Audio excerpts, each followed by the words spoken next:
Find what is sound? Ano ba? It's all about characteristic and properties of sound. So, at the end of this lesson, you should be able to first define what is sound. Ano ba yung sound? Identify the different properties and characteristic of sound. Alamin natin ano ba yung mga characteristic at saka properties ng sound. Next, appreciate sound and how it affects our daily lives. Paano ba nakaka-apekto yung sound sa ating pang-araw-araw na pamumuhay? So, first, pwede ba nating i-guess how many instrument can Dr. Binox can play and give it sound? So, kung makikita ninyo dito sa ating screen, there are different instruments that is present. So, we have the guitar, we have the piano, okay? Meron pa ditong something na hindi naman instrument pero it can produce sound. Ano yun? Ito. Okay, meron tayong martilyo. So, all these things can produce sound. Okay? Now, ano ba yung sound? Ang sound is something na maririnig ninyo.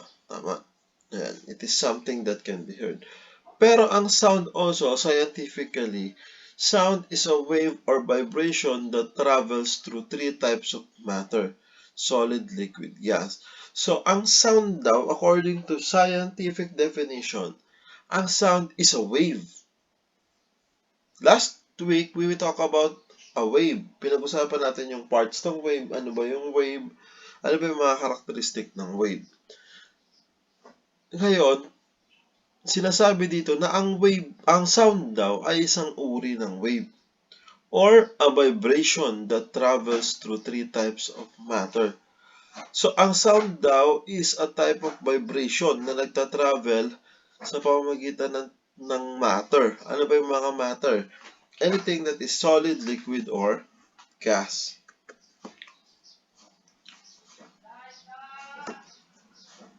Now, how does sound travel? Paano ba nagta-travel yung sound? It all starts with a mechanical movement. Okay? So, sound daw ay nagta-travel if there is a movement that is happening. If there is no movement, there is no sound. Example, pouring of hot choco in a mug. So, kapag ka nagpupuro ka ng hot choco in a mug, yung hot choco ay, ayan, nanggagaling sa pan or sa isang lagayan, then dadalhin mo sa isa pang lagayan, may movement. Now, maririnig mo yung splash ng chocolate drink papunta dun sa mug. Another example, clapping of hands. If you clap your hands, you will hear the sound of your hands coming together. So, maririnig mo yung sound kapag ka nag-clap ka ng hands. May movement doon. So, you can only have sound if there is mechanical movement. Another example, naririnig nyo ba ako nagsasalita?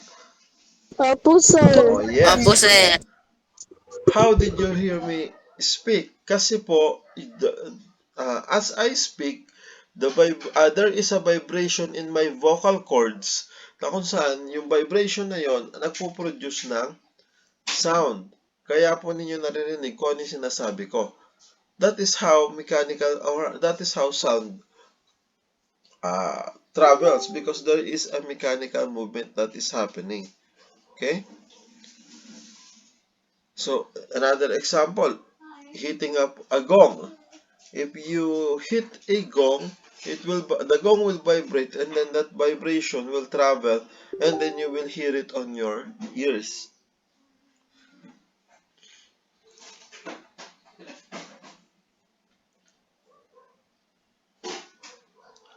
When you hit a gong, there's a movement which causes the vibration and the molecules turning in turn, it causes other molecules around them to vibrate and help sound to travel. This is very important.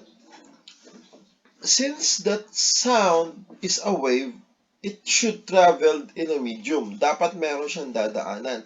Hindi pwedeng ang sound ay makarinig ninyo nang wala siyang dadaanan. So, ganito ang nangyayari. Halimbawa, kapag hinit mo yung gong, ang nangyayari yung gong magbabibrate dahil tinamaan mo. Pag nag-vibrate ngayon yung gong, yung surrounding air sa gong ay magbabibrate also. Pag nag-vibrate yung air surrounding the gong, it will travel all throughout its sa paligid niya. Ngayon, pag nag-travel niya sa paligid niya, yung vibration na yon ay pupunta sa tenga natin.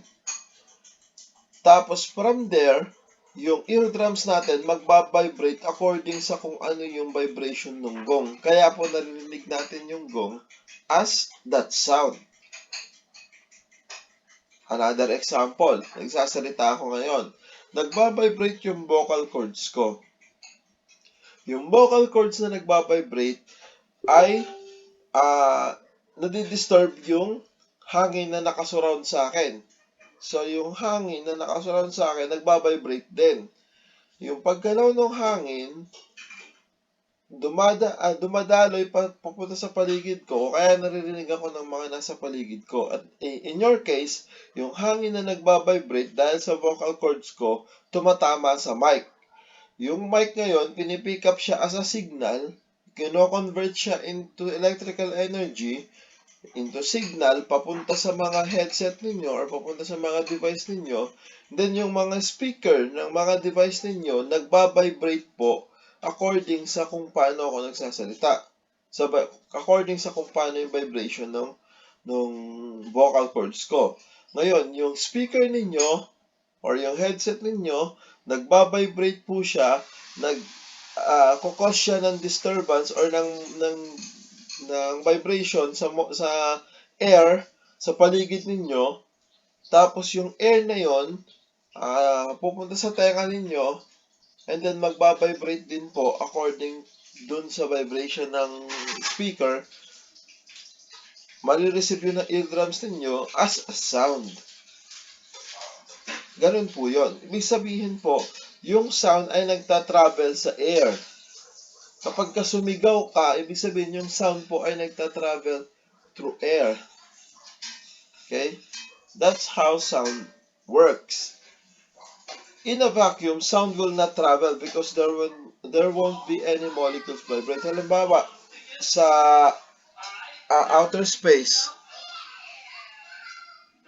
hindi po magta-travel ang sound dahil sa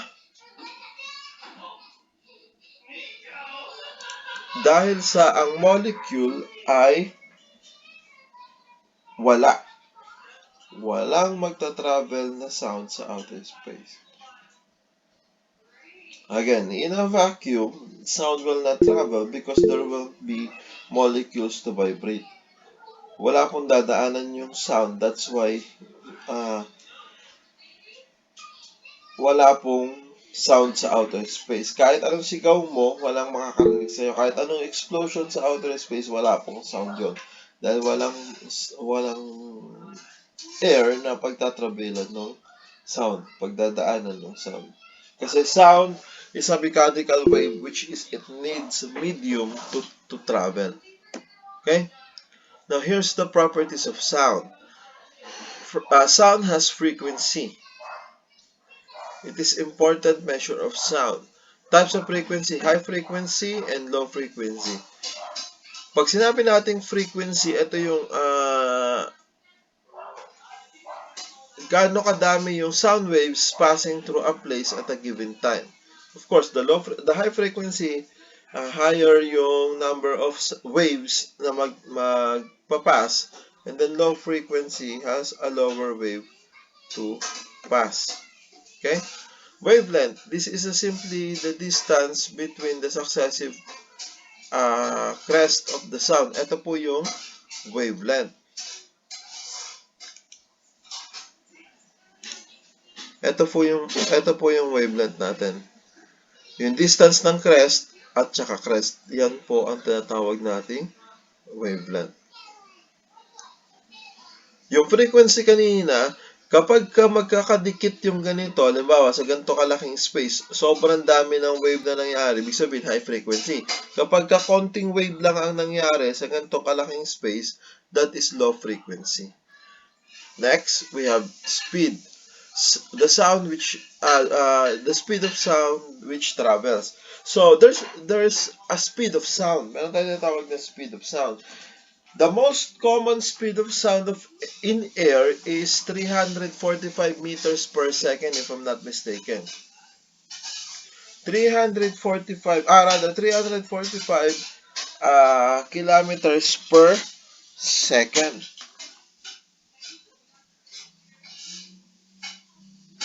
Tama ba? Let's calculate that. No, tama. The speed of sound is, if I'm not mistaken, 345 meters per second. What does it mean? Ibig sabihin po, ang sound ay nagta-travel ng 345 meters kada segundo. Every second po, nagta-travel ang sound ng 345 meters per second. That's fast. The speed of sound is fast. Okay? Next. One characteristic of sound is pitch. Ano ba yung pitch? Yung taas at saka baba nung sound. Pag high frequency, high pitch. Pag low frequency, low pitch. Mga babae, kadalasan high pitch yan. Matataas ang tono. Ang lalaki, kadalasan low pitch. Or mababa yung tono. Okay? There are a lot of things that can be described into high pitch and low pitch. Ito, medyo madali na maintindihan to. Next, the difference between high pitch and low pitch. Ang high pitch notes class ay mataas ang kanyang frequency. Ito yung sasabi ko kanina. Maraming wave sa certain distance. Ang distance na to at saka ito, pareho lang ng haba. Pero kung mapapansin natin, maraming waves ang nangyari dito konti lang. That happens when there is high frequency, low wavelength. Ibig sabihin, pagka high frequency, may iksi lang yung travel ng wavelength. Pag low frequency, large wavelength ang nangyayari. High frequency, high pitch. Low frequency, low pitch. Okay? So, directly proportional po ang frequency sa wavelength. Ang high frequency, low wavelength. Ang low frequency, large wavelength.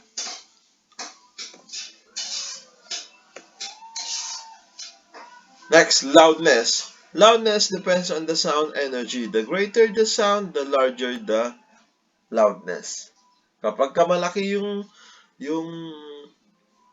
energy, di ba, kapag sumigaw ka, mas madaming energy ang ginagamit mo.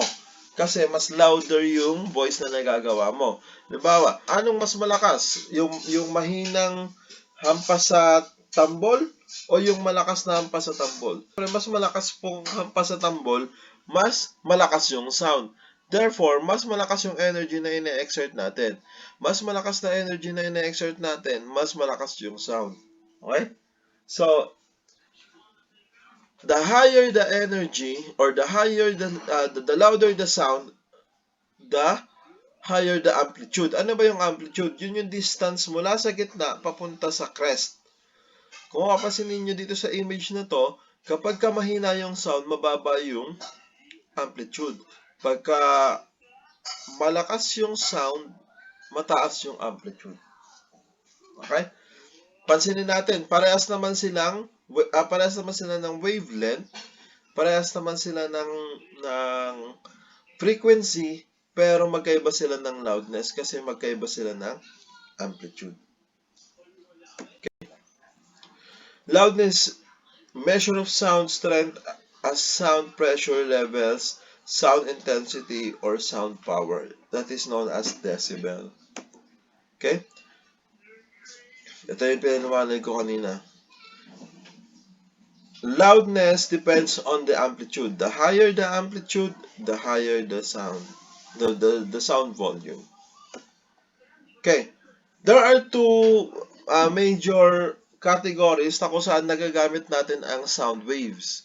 Ito yung tinatawag nating uh, first is sonar. Sound navigation and ranging. Ito yung ginagamit ng paniki at saka ng mga dolphins para po ma-navigate nila yung lugar na kung saan sila pupunta. Alam nyo ba na ang bat po ay uh, blind? Not totally blind, pero napaka-blur ng kanilang paningin. Halos wala silang paningin.